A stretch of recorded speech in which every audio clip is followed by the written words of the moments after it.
What you're looking at right now was once completely abandoned. A massive ship, left alone in the middle of nowhere, slowly being eaten away by rust, water, and time. For over 20 years, no one touched it. No maintenance, no repairs, nothing. Most people would look at this and say it's finished, that it's beyond saving. But we saw something different.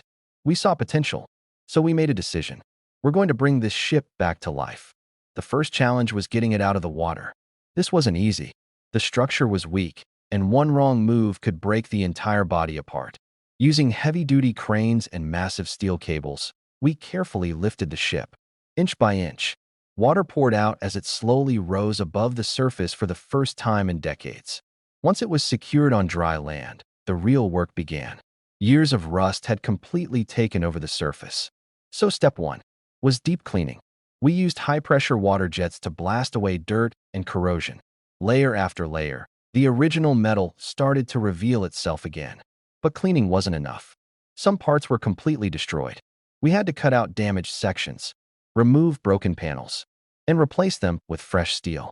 Welding sparks flew everywhere as new life was slowly being built back into the ship.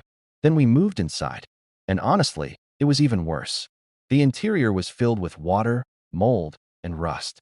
Broken wires hanging everywhere, pipes leaking, everything damaged. We removed all the debris, cleaned every surface, and started rebuilding from scratch. Now came one of the most critical parts. The engine.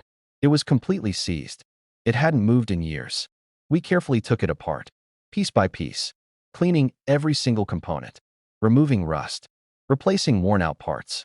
Then slowly, we put it all back together. This alone took days of work. Next, we focused on the small details. Thousands of nuts and bolts across the entire ship.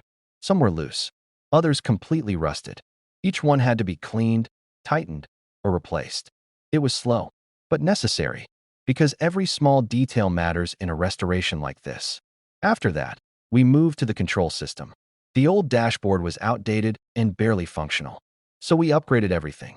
New wiring, modern controls, fresh displays, bringing the ship into the present.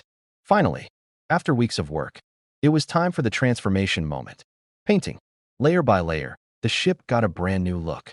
From a rust-covered wreck to something that actually looked alive again. And then, the moment of truth. We started the engine. At first, nothing.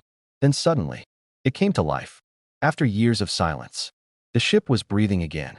And just like that, what was once abandoned, forgotten, and left to die, is now fully restored. A second life for something everyone had given up on. And this is just the beginning. What should we restore next? Ship fire.